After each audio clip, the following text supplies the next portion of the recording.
దేవుని బిడ్డలారా, ఈరోజు అనేక మంది కృంగిన స్థితిలో ఉన్నారు.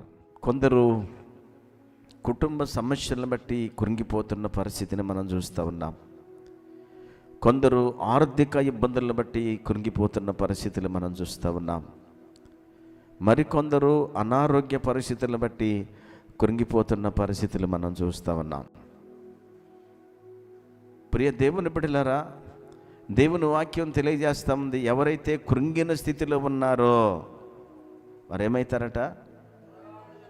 త్వరగా విడుదల పొందెదరు. దేవుని మనకి స్తోత్రము కలుగునుగాక.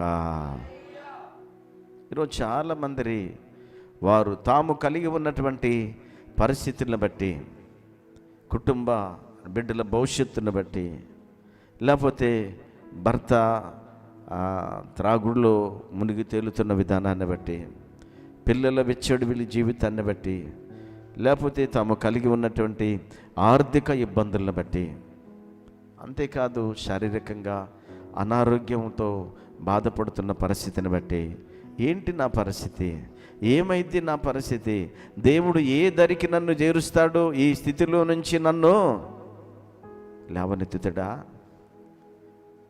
ఈ కృంగిపోయిన పరిస్థితి నా జీవితంలో నుంచి మారిద్దా, ఇంక అయిపోయింది నా పరిస్థితి, ఇంక నన్ను ఎవ్వరూ రక్షించలేరు, ఇంకెవ్వరు నా కుటుంబాన్ని కాపాడలేరు. ఇక అప్పుడు వచ్చే మాట ఏంది? చావే నాకు శరణ్యం,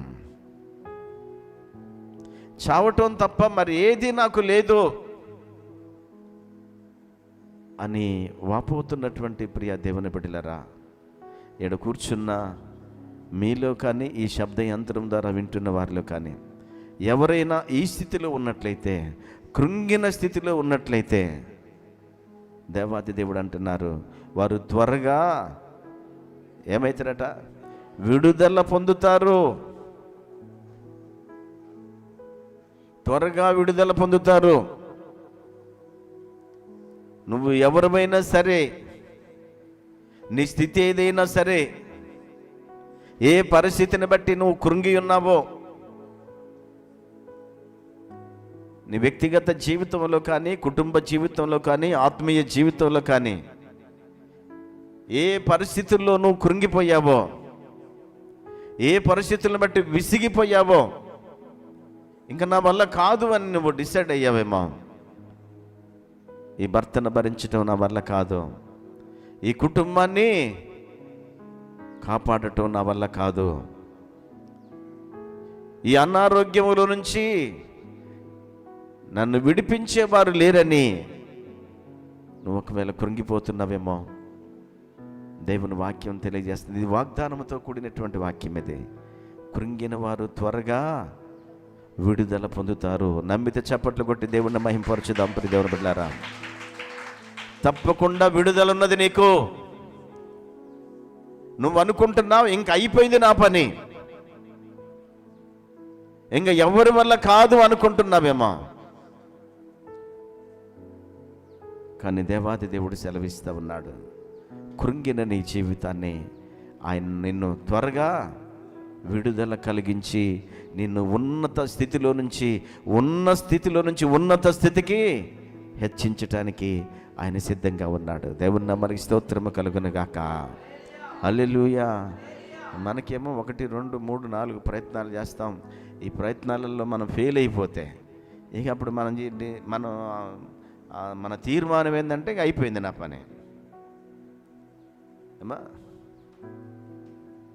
నా బ్రతుకు ఇంతేనని చింతబోచుండగా, నా బ్రతుకు ఇంతేనని చింతబోచుండగా, అంతలోనే యేసు స్వామి మా ఊరొచ్చాడు. అమ్మ, అంతలోనే యేసు స్వామి మా ఊరొచ్చాడు. చెంగు పుట్టినంతలోనే బాగుపడితేని, యేసు చెంగు ముట్టినంతలోనే బాగుపడితేని. హల్లెలూయా. ఏమనుకుందామే, 12 సంవత్సరాలు 12 సంవత్సరాలుగా భయంకరమైన రక్తస్రావ రోగంతో బాధపడుతున్న స్త్రీ కూడా ఎంతోమంది డాక్టర్ల దగ్గరికి వెళ్ళింది. ఆమె ధనవంతురాలే, ఉన్న ఆస్తి అంతా ఆ రోగం కొరకు ఖర్చు పెట్టింది. ఇప్పుడు ఒంట్లో ఆరోగ్యం లేదు, ఇంట్లో డబ్బులు లేవు. ఇప్పుడు ఏమొచ్చింది? ఎన్ని లక్షల రూపాయలు ఖర్చు పెట్టినా స్వస్థత కలగలేదు. కాబట్టి ఏమంటుందామె? నా బ్రతుకు ఇంతే, ఇక నా పని అయిపోయింది అనుకున్న సమయంలో యేసు ప్రభు వారు ఆ ఊరికి వస్తున్నారనే విషయం తెలిసిందట. ఆ విషయం విన్నటువంటి మార్కు సువార్త 5:25 నుంచి చదివితే ఆ సంఘటన మనం చూస్తాం. ఎప్పుడైతే ఆ వార్త విన్నదో ఆమె బయటికి వెళ్ళటానికి అవకాశం లేదు. యూదుల ఆచారం ప్రకారం కడగానున్న స్త్రీ బయటికి వెళ్ళటానికి లేదు. కానీ ప్రాణాలకు తెగి ఎట్టయినా చస్తా, అలా వెళితే యూదులట రాళ్లతోటి కొట్టి చంపుతారట. కాబట్టి అలాగైనా చచ్చేదే, ఇలాగైనా చచ్చేదని ఒక ధైర్యం చేసింది. యేసు ప్రభు వారి దగ్గరికి వెళ్ళింది. దొంగచాటుగా మనుషుల మధ్యలో సందు చేసుకొని దూరి ఎవ్వరికి తెలియకుండా ఆయన వస్త్రపు చింగును తాకింది. వెంటనే ఆమె రక్తధారలు కట్టాయి. దేవుని నమ్మని స్తోత్రము కలుగునగాక.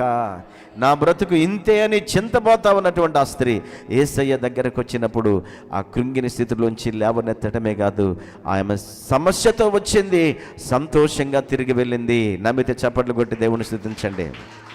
సమస్యతో వస్తావన్నదామె సంతోషంగా తిరిగి వెళ్ళింది. నువ్వు ఏ సమస్యతో ఈ దేవుని మందిరానికి పరిశుద్ధాలయానికి వచ్చావో, సమస్యతో వచ్చిన నిన్ను సంతోషంగా సాగనంపే దేవుడు మనం ఆరాధిస్తున్న దేవుడు. తప్పక నీకు విడుదల కలిగిద్ది, నీ కృంగిన స్థితిలోంచి విడుదల కలిగిద్ది.